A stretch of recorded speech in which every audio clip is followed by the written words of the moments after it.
Hey, deserving listeners, this is part 2 in reacting to the news story about Steven Crowder and his video showing that he's being verbally abusive, allegedly, to his wife. Let's watch.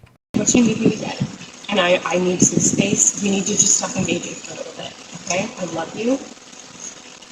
I love you very much. I don't love you. That's the big problem. I've never received love from you. And there's no rationalizing with someone like this. She's saying some pretty important things, that she wants space, that she loves him, but she wants some space, and they're at an impasse. And he just ignores it because he's not in power yet. He's not in control. And we saw this with Amaranth in that video as well. Amaranth, if you don't remember, was a woman that creates content on the internet, and she recorded a conversation on the phone with her husband, I believe, who was extensively being verbally abusive, allegedly. In this video, we're seeing a similar tactic. If you remember from the Amaranth video, once the abusive husband started to realize that he was really starting to lose control of his wife, then he started to resort to a softer tactic. And I think that's what we're seeing now, because she's saying some pretty definitive things. I love you, but I need some space and I'm leaving. And then he says, well, I don't love you because you've never shown me any kind of love. So I interpret that as a softer version of his power and control tactic, because it's trying to pull on her heartstrings. It probably has worked in the past where she would be like, oh, what are you talking about? No, I love you. And what, no. And he's trying to, now that also could be a more vulnerable statement. That can actually be, I wouldn't be surprised if he actually feels that way right now. He thinks he's opening up at this point. Instead of talking about respect and men are being superior, he's like, you've never loved me. By implication, he is hurt that she's never loved him.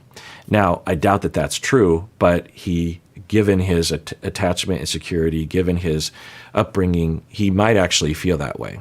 And that's where a lot of his vindictiveness might actually generate from, is this very sure feeling that she has never loved him. But it's often a transference or a displacement from his childhood, where someone didn't give him enough love, one of his parents or something like that. But it's interesting, yes. So I think he's changing his tactic to try to get her. He can't control her if she disengages. He can't control her if she leaves. He has to try anything possible to at least keep the connection going, keep the conversation going. And then if she gives in here, which I wouldn't recommend, then eventually he'll start to engage in the more aggressive power and control conversation. But there's this dip right now because he's like, oh, actually, she's going to leave. I better try a different, more softer tactic. We need to just stop engaging for a little bit, okay? I love you. I love you very much. I don't love you. That's the big problem. I've never received love from you. And the fact is, when I go, look, I need you to do A, B, C, and D, you just be disciplined about it, you go, no. But I love you more than life itself. Okay. Put on some gloves. No. Okay, put on some gloves. I'm not sure what that means, but yeah, it's interesting because it happened pretty quickly. I'm always interpreting things, so I don't know if I'm right, but I think even in that little series of sentences, he starts off more vulnerable with a different tact, but then transitions very quickly back into the discipline talk and the respect talk. That's not fair. That's not fair, and it's disingenuous. Hillary, you're right, right in past. Become someone, listen to me, day in and day out, worthy of a wife worthy. Yeah, it's more rhetoric regarding superiority of men, and that women have a duty to be submissive or to do what their husband says. I can't know that for sure. It certainly sounds that way. I mean, we're not hearing him lay out his bullet points regarding what he means by this. I believe in his right-wing commentary, he does go into those sorts of things. Whenever I talk with men like this, I will ask them to give me the bullet points, because with sexism, often it's just the surface statements. There's a lot of, you'll hear politicians will use these kinds of phrases, right? Like traditional family values. And then when you actually ask the politician, what do you mean by that? What are you actually saying? What are you trying to communicate? Because if you hear enough right-wingers actually invoke that phrase, you suspect and maybe know that what they really mean is make America great again, or we need to have where women are submissive, where everyone has their role, where men are in control, and men appeared to have self-esteem because they were in control of everything and everyone respected them. That's what they are actually saying, and they're communicating through, because traditional family values, that could be a lot of things. That could be a lot of really wonderful things. It could actually be a lot of horrible things, right? So you'll hear these phrases, and I'll drill down with these individuals, be like, okay, tell me what you mean. And you'll see them squirm because they know they're not supposed to believe or say what they want to say in support of that topic sentence. So they will squirm around it and say other kinds of things. And I'll say like, well, then why don't you just say that? Why are you using this vague phrase that could be interpreted a lot of different ways? So he's using that phraseology. What he, I think, really wants to say is, you are a woman and I'm a man, and you need to be submissive to me because that is the natural order of things, because that's what me and all my misogynistic men have established. Haven't you read the newsletter that you are an idiot and I'm superior, I'm smarter, I'm better? I have a divine right to have everyone worship me all the time. Don't you understand that? Hillary, you're right then, Pastor. Become someone that's you day in and day out, worthy of a wife, no, not as a wife. I didn't say as a wife. As a wife. Hillary, come on now. I'm not going to engage. I'm not going to engage anymore. More signs that she has been down this road many, many times. She's talked with her support system, maybe a therapist, and she uses words like impasse, I'm not going to engage, I'm going to go. And I was worried she was going to engage because he had stopped her and she was listening, and he was lecturing her about, listen to me. He says, listen to me. And he starts to ramble and lecture. It definitely has that abusive lecture tone to it, right? Where he's just telling her how it is and not having a conversation. And she's been down this road many times where, I'm just going to take a guess, where he will have a 3-hour lecture that he will subject her to, where he's talking about all the things that just randomly come to his head. Again, it's not the content of the lecture. It's, I am yammering and being aggressive and speaking to you from authority, and you are listening. That makes me feel okay because power equals attachment and security. And if I don't have power over you, it's a very scary, very threatening world to me. And I'm terrified. I'm a very terrified little boy. And the only way I can have any kind of happiness in life or safety is if you are totally under my control. Anyway, so she says, I'm not going to engage, because I'm thinking she's been down this road so many times, and she resolved in her mind. She's like, I'm not going to do that. I'm not going to listen to him lecture to me like he always does. I'm going to go. Text me what you need. I'll get you what you need. But then as she's leaving, she has to accommodate, because she's terrified that if she doesn't calm him down, then it'll be even worse. Physical abuse, I don't know. But she stops. She's like, yeah, text me what you need, and we're good. I'll still do what I can, but I am leaving, which I don't blame her for. I'm role playing it in a way that might appear mocking. It is not. She's in an impossible situation. There are several evils that she has to pick the lesser of, and she's trying to figure out how to get out of the house, maybe even divorce him in a way that causes the least amount of harm and abuse to her. I'm not going to engage anymore. I'm going to go. Text me what you need. I'll get you what you need. I love you. I'm committed to you. Right. She's doing everything she can. She's trying to draw a boundary. I'm not going to be abused anymore. I'm not going to engage. We're at an impasse. I've been here before. And I don't want you to escalate this. I don't want you to use this as an excuse to abuse me even more. I'm taking a big leap right now that I haven't done in the past. I'm just walking out, and hey, we're still on the same page. I'm still going to help you out, and I love you. I'm committed to you. So I wonder what that statement is, where she's saying, I'm committed to you. That seems to be like maybe she intuits that if he is under the impression that she's going to leave him in the marriage, then he'll really escalate or something. So she's trying to reassure him, I'm committed to you. I'm not going to divorce you. Put on some gloves. Are you committed enough to do those things? I'm not going to. Are you committed enough to do those things? You're not committed to anything. So put on gloves. I'm not sure, is that some sort of housework thing? What she's waiting for is for him to be like, fine, go. or okay, see you later, or I'll text you later. Just some indication that as she's leaving, he's not going to escalate, or that it's less likely. But he's not going to give that up. He knows that that is power. He knows that's what she's looking for. At least he intuits. And so he tries another thing. Okay, are you going to put on this glove? It's probably some sort of chore at the house. So are you going to put on the gloves? Are you at least going to do that?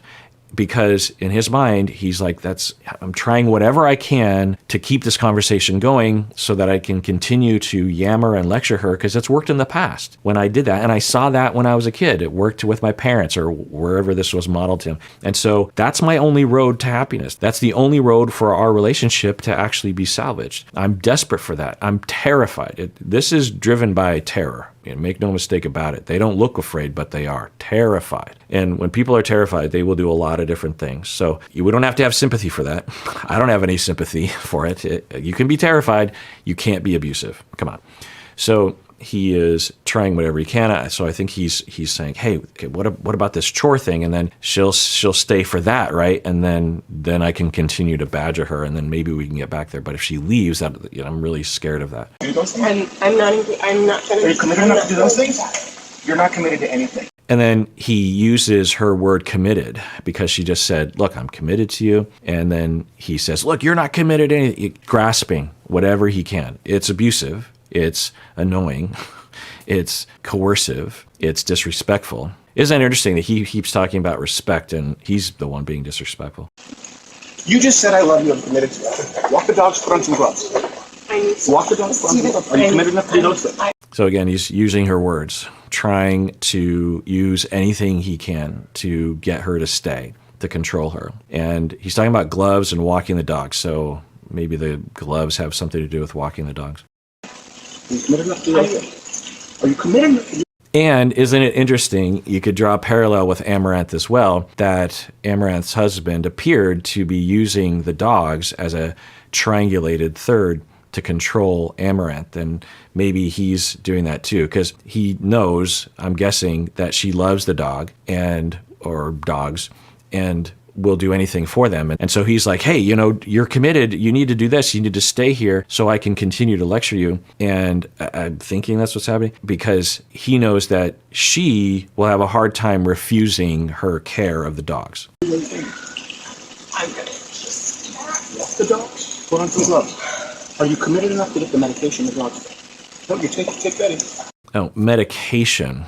So I wonder if the gloves has to do with, because sometimes when you administer medication to a dog, either from behind or on the ear, the medication will go through the skin, and so you can't have the medication go through your skin, so you wear gloves as you're administering it. Was that what you're talking about? I don't know. Okay, and then I believe Yashar Ali included the following. As the Crowders head inside, Stephen gets angry and angrier, and by his own admission screams, I will F you up, at his pregnant wife, Hillary, who then flees their home. I will F you up. Yeah, so the watch it lines that he was saying, and his tonality and his badgering, and then we hear this statement. I don't know if we're going to see that, but it sounds like we're not going to. That indicates potentially a pattern of abuse and an indication of a pattern of physical abuse.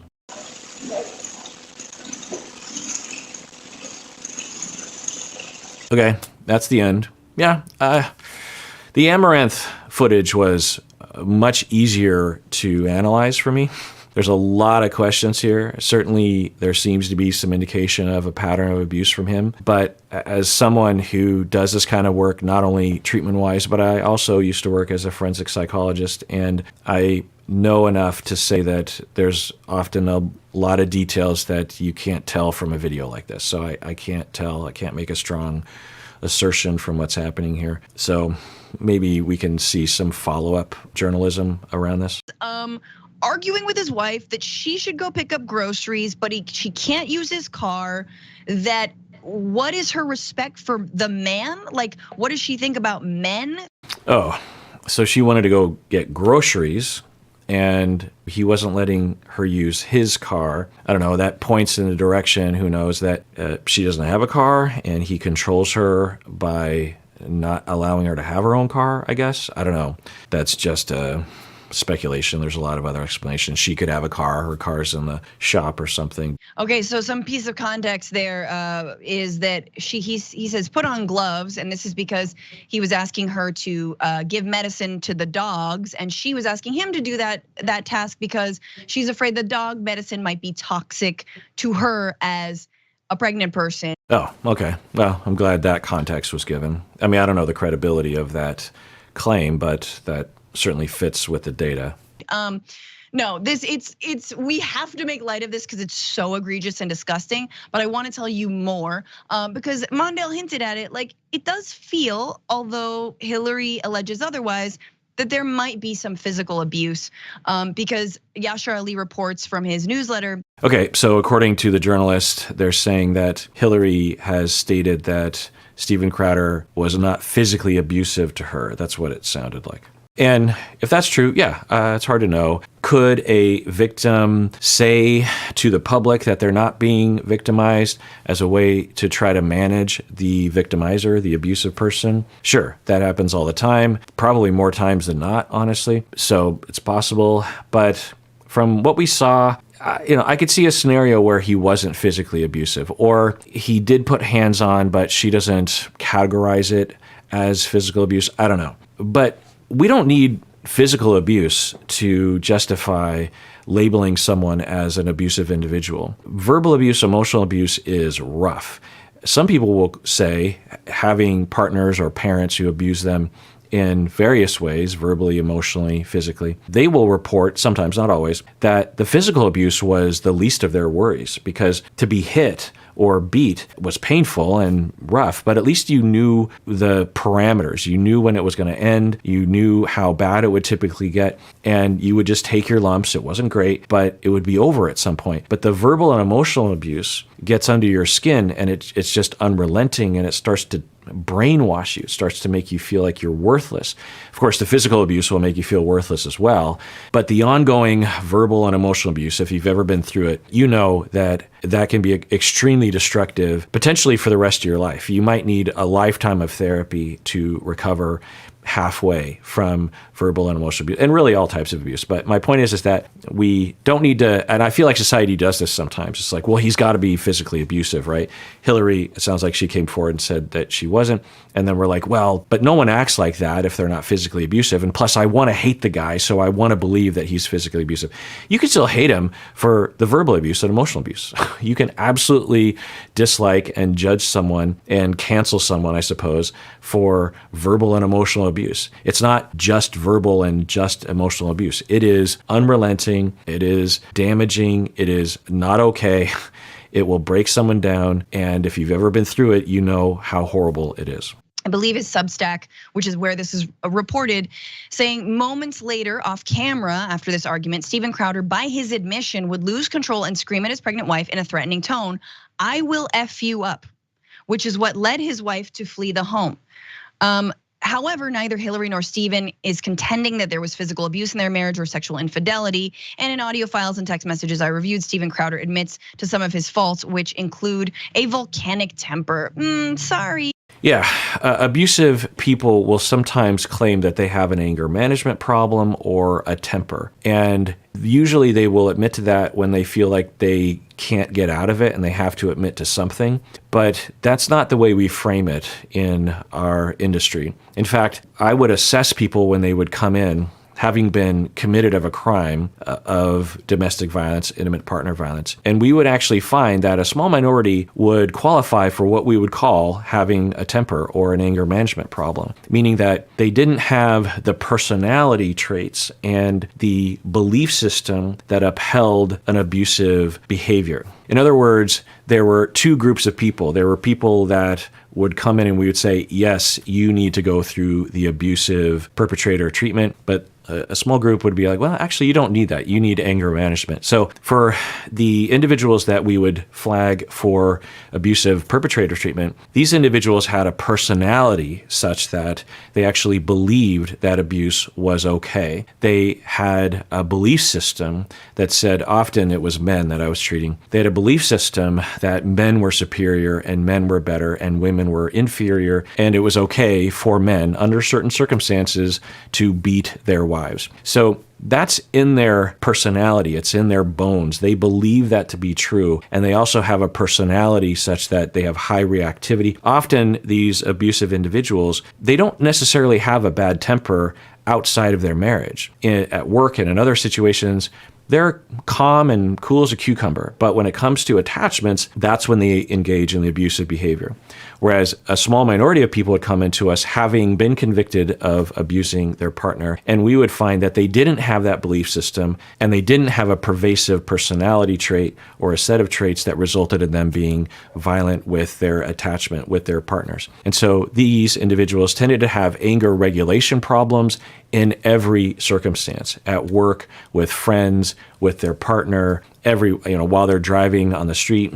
They did have an emotional regulation problem. Sometimes it was PTSD, honestly. And so they didn't have to be re-educated. The people that would go through the domestic violence treatment, we had to re-educate them, to use a term of brainwash. We would have to unbrainwash them. We would have to change their personalities, the foundation of the way they looked at the world, the foundation of how they approached attachments, the foundation of how they saw themselves and men and women. All of that had to be unlearned, and then they had to relearn a new thing. That takes a lot of time and a lot of convincing. Whereas someone going through the anger management program, they didn't need that. They didn't need that re-education. They didn't need that unbrainwashing. It's like for the perpetrators, it was like trying to extract someone from a cult. They had been brainwashed into this way of thinking, and it took a lot of time for them to change their paradigm. The anger management folks, they didn't need that. They needed PTSD treatment or emotional regulation skills, and that would usually help. So for a lot of abusive people, when they're trying to minimize their abusive behavior and mindset, they will deny the fact that they have a personality trait or they've been brainwashed into a misogynistic point of view, and they will say, yeah, I just have an anger problem.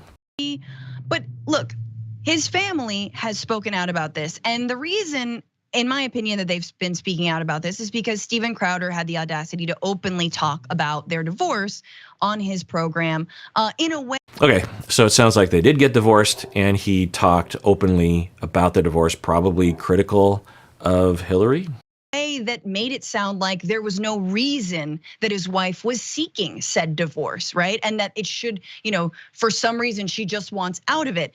And now we're flirting with, I don't know if you could call it defamation legally, but we're flirting with, for sure, a disparaging of character when he could have chosen to say nothing at all. So Hillary's family spoke out to Yashar Ali, this journalist, and said, quote, "The truth is that Hillary spent years hiding Steven's mentally and emotionally abusive behavior from her friends and family while she attempted to save their marriage. She was the one who was asking to work on their relationship to keep the marriage intact for their unborn children." Okay, so the family of Hillary made a statement to the journalist that they're saying that Hillary spent years hiding Steven's mentally and emotionally abusive behavior from friends and family while she attempted to save their marriage. Yeah, it's a very common story, and it fits with the narrative that I was saying earlier, that as she was starting to say we're at an impasse or I'm not going to engage, I'm guessing that when she got to that point, she actually did start to talk with other people. I don't know. Or she just knew from her own wisdom that it wasn't safe or it wasn't advisable to engage with him when he's being abusive. And so it fits with my narrative as well. When I was, a very typical story is, how I depicted how in the beginning I was wondering if she's like, well, maybe it's me. Maybe he's just in a bad mood. Maybe he's stressed out from work. Maybe I can manage it. I don't want to out him to other people. I don't want to concern my family and friends. Maybe it's my fault. That's usually the mode that victims will go through in the beginning, maybe even for their entire lives. But then eventually, hopefully, they can emerge out of that, get support, start talking, and then either get treatment or leave the relationship. In June of 2021, Steve left their home to pursue elective surgery. Hillary urged him to get the help he needed to address his abuse with the hope that their marriage could be saved and they could peacefully live together as a family. Instead, Steven refused to do so and chose not to be with his wife during the birth of their twin children. There is more after the birth, which I guess he eventually got to. He bought a townhouse, left their home permanently. Hillary was unaware that Steven had hired a divorce attorney and asked his assistant to cut Hillary off financially. There's significant documentation substantiating these facts. Yeah. So financial abuse is a well-known phenomenon. When someone is abusive, they often will use whatever they can. And if they can use the finances as a way of abusing or controlling or getting back at someone, then they often will. He's alleged that women who are under the thumb of a strong male who's just stay at home are happy. They love serving their husbands. Here he is in November of 2021, just months after this one particular fight on his show. Every issue that you complain about, women, legitimately, and I am empathetic towards you. I have a white woman wife, just to be clear, hashtag white woman. I have a wife who's a stay-at-home mom now, and she used to be a professional. So I have some experience with this, living with a woman and what it is that she has valued and where she has found herself happier. Take pride in your job, absolutely. But take pride in being a mother too. Take pride in being a wife too. Do you not want your husband to take pride in being? So verbatim, in my view, you could say that there's nothing problematic with those kinds of statements. Like for me as a husband, I can say, I take pride in being a husband. I take pride in my role in my marriage. I take pride in knowing that I'm working on my marriage, trying to make it better, giving my wife the benefit of the doubt, doing a lot of things to try to make our marriage better. I take pride in that. And I would hope that my wife would do the same. I would hope that my wife, I can't even say it out loud because it's usually associated with what he is trying to say, what he's communicating. But I would hope that my wife would also try at our marriage. Let's just say that. But that's not what he's saying. What he's saying is, I would hope that women would return to the way they used to be, or at least the way we think they used to be, which is the natural order of things. This is the central feature for a lot of conservatives, is to bring us back to the past, because they think that where we're headed and where we are now is this, den of sin and horribleness. So this is usually the tagline for them.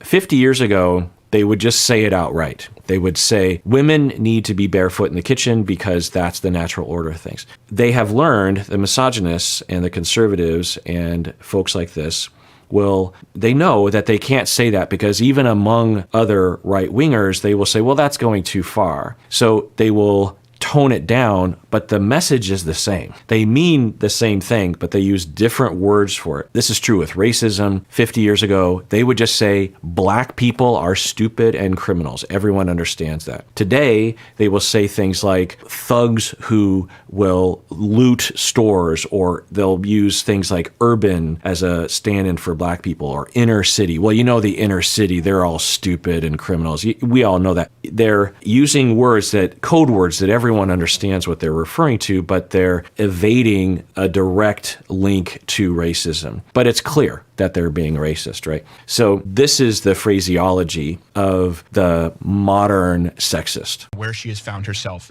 happier. Take pride in your job, absolutely. But take pride in being a mother too. Take pride in being a wife too. Do you not want your husband to take pride in being a good husband, being a faithful husband, being a loving husband? But of course, if you ask his wife, she would say, what do you mean by pride? And these are the debates I would get into with misogynists in my office. I'd say, okay, let's not use the word pride. What do you mean by pride? Tell me the bullet points. What would indicate pride? I'm guessing he would say you're dedicated to your spouse. You will do what you can to make them happy. And I'd say, okay, yeah, that sounds good. So that's what you're wanting her to do. Yes, that's what I want her to do. Okay, are you doing that for her? Is that also part of the taking pride in one's marriage? Because I'm guessing the wife would say, I have bent over backwards for a long time to make him happy. I have put myself aside many, many times. One could argue I do it every day. He never does that.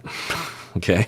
So if we're talking about both people having, but the language that, now I can't say that because it's evasive language.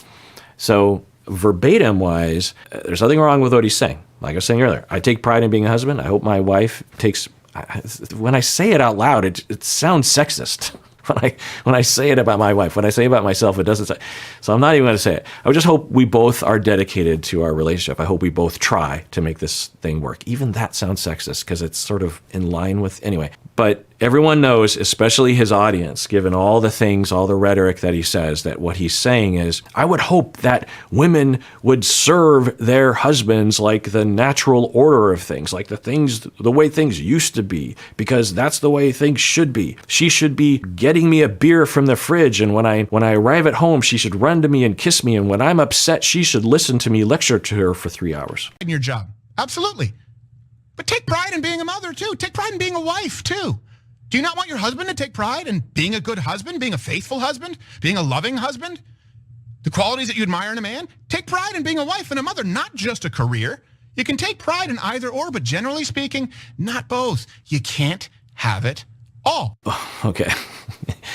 You can't take what? You can't take pride in work and your family and your husband? Like, you can't. So, well, you work, so, well, yeah, it's twisted. I'm looking for logic where there obviously is none. Absolutely. But take pride in being a mother, too. Take pride in being a wife, too. Do you not want your husband to take pride in being a good husband, being a faithful husband, being a loving husband? The qualities that you admire in a man? Take pride in being a wife and a mother, not just a career. You can take pride in either or, but generally speaking, not both. Yeah. Yeah, the twisted logic. It makes zero sense. You can't take pride, and again, that word pride doesn't sound bad. This whole rhetorical exercise is a stand-in for she needs to serve me, bottom line. She doesn't even need to serve my kids. She needs to serve me because I need her to do whatever I say because I only feel safe when she is submissive to me. You can't have it all. I can't say what I want to say without this entire. All right. Well, that does it for that episode of Psychology in Seattle. Everyone out there, please take care of yourself because you deserve it. You really, really do.